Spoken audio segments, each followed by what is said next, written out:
I'm Tom Baker, this is Chasing Cars, and today we've had our first sight of the upgraded and facelifted 2024 Porsche Cayenne. Now, the Cayenne is Porsche's flagship SUV. We know that later on they actually will have a bigger SUV model coming in the second half of this decade, but for now, the Cayenne, in many ways, sits at the top of Porsche's passenger vehicle range. So why is it being upgraded rather than replaced? Well, it's at an interesting place in its life cycle, the current gen Cayenne. It needs to be upgraded now to keep it as fresh and relevant as possible before the arrival of the new all-electric Cayenne in late 2025 or early 2026. When the new Cayenne EV arrives, it'll share the PPE platform with the incoming Macan EV. That'll get here first.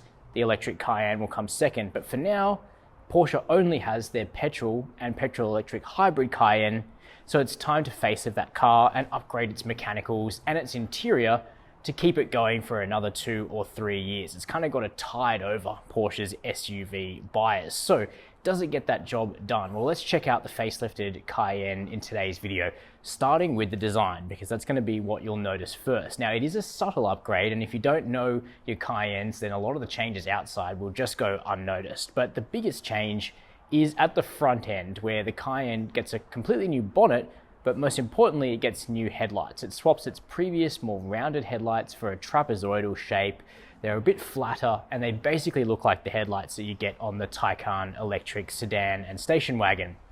Moving around the side, and you're going to notice new wheel designs in 20, 21, and 22 inches. And at the back, there's restyled taillights that evoke the shape of the 992 generation 911, while a full-width LED light bar is going to connect those tail lights. There's also things like a restyled rear apron, which now integrates the number plate, just changes up the look of the rear end of the new Cayenne.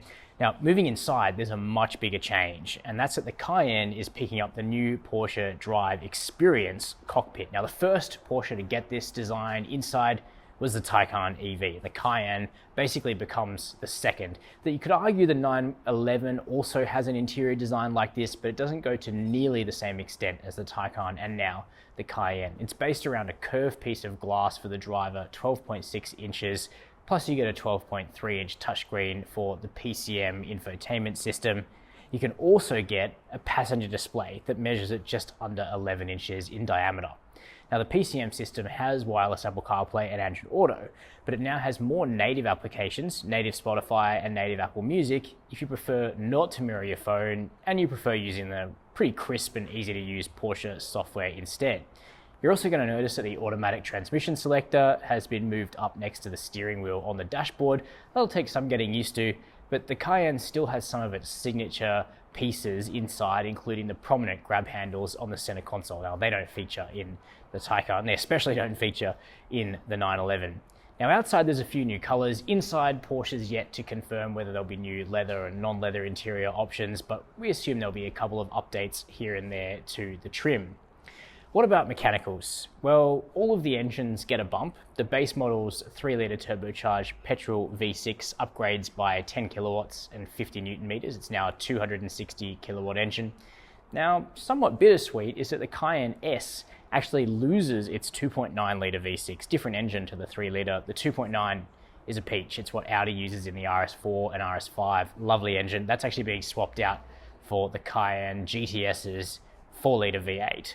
Now, that is a very, very powerful and grunty engine, and the GTS actually hasn't been renewed yet. The GTS model will almost certainly come back later, same for the Turbo, but for now it's base, S, e-hybrid, and Turbo GT. Speaking of the hybrid, there are some big changes there. It still uses a 3-litre turbo petrol V6 engine, but the electric motor gains 30 kilowatts. It's now 130 kilowatts, meaning it'll be easier to drive this hybrid SUV in EV mode because it's got quite a lot of grunt.